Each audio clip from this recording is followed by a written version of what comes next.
मैंने इसलिए किया है क्योंकि मुझे बहुत आश्चर्य हुआ है कि यशवंत सिन्हा जी कैसे द्रौपदी मुर्मू के खिलाफ राष्ट्रपति पद का उम्मीदवार बनने के लिए तैयार हो गए विपक्ष के कहने पर ही। क्योंकि वो जितने सालों से मैं उनको जानती हूँ, जब से वो बीजेपी में आए हैं तब से, तो उनने जो बातें की हैं वो हमेशा नारी के उत्थान की, गरीबों के अभ्युदय की, अप्रेस्ड क्लासेस को आगे लाने की। उस हिसाब से द्रौपदी मुर्मू एक ऐसे उम्मीदवार हैं, श्रीमती द्रौपदी मुर्मू जी, राष्ट्रपति पद की, जो भारत का सम्मान पूरी दुनिया में बढ़ेगा उनके उम्मीदवारी से और उनके चुनाव जीतने से।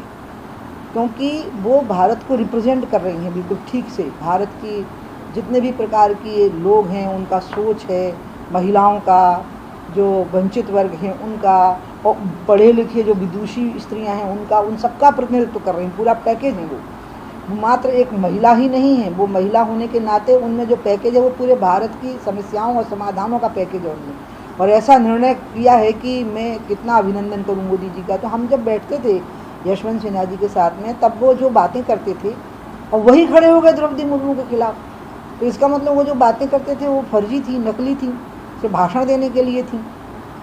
क्योंकि वो जो थिंक टैंक था एक प्रकार का, जिसमें अरुण शौरी हुआ करते थे, अरुण जेटली जी हुआ करते थे, गुरुमूर्ति जी हुआ करते थे, यशवंत सिन्हा जी हुआ करते थे। तो मैं बहुत छोटी थी उन लोगों से, लेकिन मैं कभी कभी उनके साथ बैठती थी। उस समय पे यशवंत सिन्हा जी बहुत बड़ी बड़ी बातें करते थे, उत्थान होना चाहिए, गरीबों का उत्थान होना चाहिए, महिलाओं का उत्थान होना चाहिए। और जब उत्थान का समय आया तो आप ही खड़े हो गए।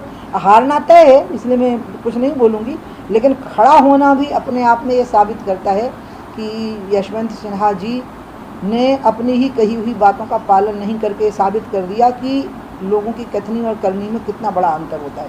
ये उनकी कथनी और करनी का इतना बड़ा अंतर उनके अंदर मौजूद होगा कि मुझे नहीं पता। आपने अपील भी की है कि उनको विड्रॉ करना है। हाँ, सॉरी। तो इसलिए मैं आज भी सच में मैं हृदय से बोल रही हूँ, यशवंत सिन्हा जी कर्पूरी ठाकुर के निजी सचिव रहे हैं जब कर्पूरी ठाकुर सीएम थे, और उस समय पर कर्पूरी ठाकुर ने सोशल इंजीनियरिंग लागू की थी, और उस सोशल इंजीनियरिंग को सबसे अच्छा मॉडल माना जाता है। उसमें भी यशवंत सिन्हा का योगदान रहा है। इसलिए आज यशवंत सिन्हा जी अगर द्रौपदी मुर्मू के पक्ष में हमारा जो एनडीए की राष्ट्रपति के उम्मीदवार हैं उनके पक्ष में अगर पीछे हट जाते हैं तो उससे इनका पूरी दुनिया में सम्मान बढ़ेगा। क्योंकि पराजय के बाद तो ये मुँह दिखाने लायक नहीं रहेंगे। सबका सम्मान, सबका विश्वास और सबकी श्रद्धा खो देंगे। और अगर उन्होंने वापस ले लिया तो भले ही ये किसी पद पे नहीं होंगे, लेकिन इनका सम्मान पद से भी बड़ा हो जाएगा। इसलिए मैं आप सबके माध्यम से यशवंत सिन्हा जी से अपील करूंगी, यशवंत सिन्हा जी, आपने थिंक टैंक की बैठक में जितनी बड़ी बड़ी बातें करी थी वो सारी बातें द्रौपदी मुर्मू के अंदर मौजूद हैं। तो वो बातें नकली थी क्या, झूठी थी क्या, वो सिर्फ बोलने के लिए थी। और अगर आज उन बातों का अनुपालन करना है तो आप तुरंत अपने आप को विड्रॉ करिए और साबित करिए कि आप उस समय पे जो बोलते थे वो मन से बोलते थे, आत्मा से बोलते थे। महाराष्ट्र बागी हो गए हैं, चले गए हैं, इसको लेकर क्या जिस तरीके से देखते हैं, इस तरीके की जो राजनीति जो चल रही है महाराष्ट्र में, अब लग रहा है कि सरकार के अल्पमत है।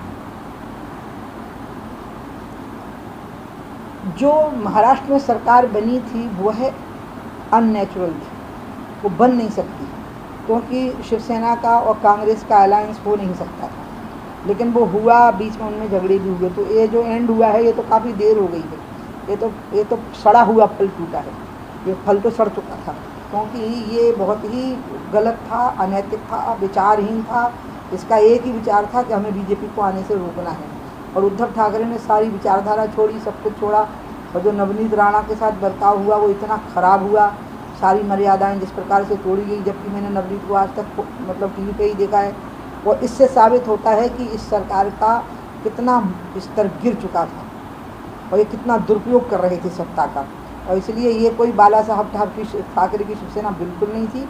ये पूरी तरह से वो शिवसेना थी जो कांग्रेस की गुलाम थी और उनके एजेंडा पर चल रही थी। ये कांग्रेस की बी टीम थी ये शिवसेना, ये बिल्कुल बाला साहब ठाकरे की शिवसेना नहीं थी। इसलिए ये जो हुआ है ये तो होना ही था।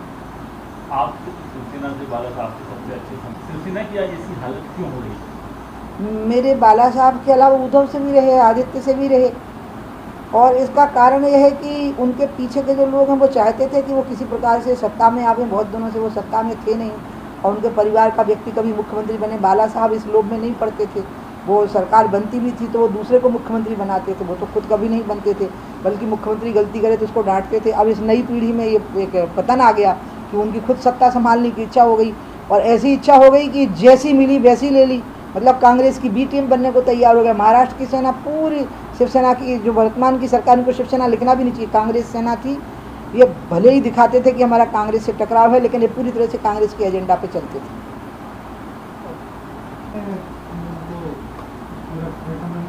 नहीं तो हमें तो राज्य को बचाने के लिए आगे आना ही पड़ेगा।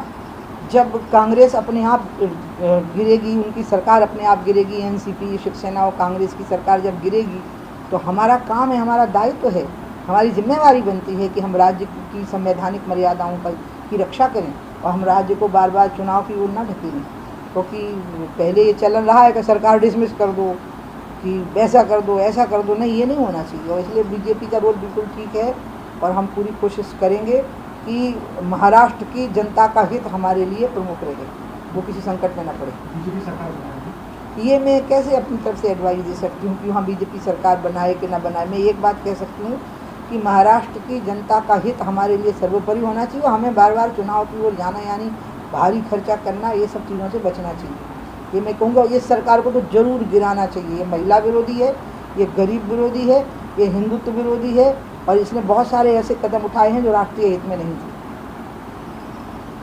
इसे तो मैं फिर अपील करूँगी ऐसे निवेदन करके कि भाई साहब, आपको तो हम अपनी विचारधारा की जो स्वतंत्रता की आप बात करते थे उसमें हम मसीहा लगते थे आप हमें, और आपको अचानक क्या हो गया है? आप द्रौपदी मुर्मू के खिलाफ खड़े होकर के आपने क्या साबित किया है? ये साबित किया है कि आप जो बातें कहते थे वो सब झूठी और नकली थी, आपके सारे आदर्श झूठे थे, वो दिखावा था। इसलिए मैं अपील करूंगी कि मैं अभी भी यकीन करती हूँ कि आप सिंसियर हैं अपनी आइडियोलॉजी के लिए, तो आप तुरंत अपना नॉमिनेशन वापस लीजिए। इससे आपका बहुत सम्मान बढ़ेगा, आपकी बहुत जय जयकार होगी। आपको हारना है ही तो बाद में तो दुत्कार होगी।